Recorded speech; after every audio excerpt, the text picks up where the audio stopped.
বিদ্যুৎ না থাকার কারণে কৈলাসহর পানিচৌকি বাজারের ব্যবসায়ীরা এবং গোবিন্দপুর এলাকার বাসিন্দারা একত্রিত হয়ে বুধবার রাত্রিবেলা কৈলাসহরের বেসরকারি বিদ্যুৎ সংস্থা সাই কম্পিউটার লিমিটেডের অফিসের সামনে পথ অবরোধ করে বিক্ষোভ প্রদর্শন করে।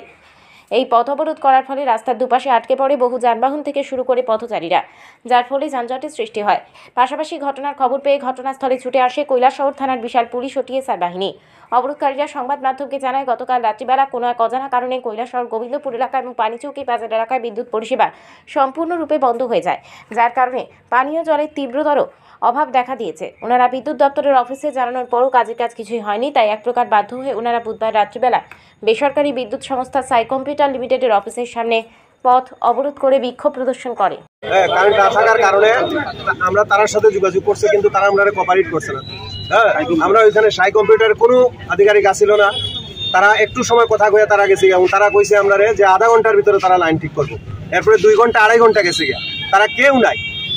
তারা চেষ্টাও করতেছে না, কাজের কোনো ফ্রুটফুল কোনো কাজ করতেছে না। আমরা কি করবো?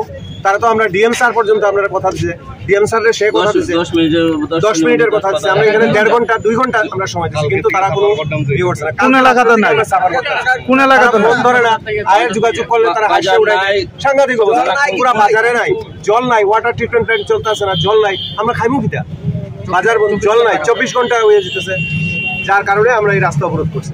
এখন সমাধান হইব বাস আমাদের, এতটুকুই আমরা, আর কোনো কিছু না।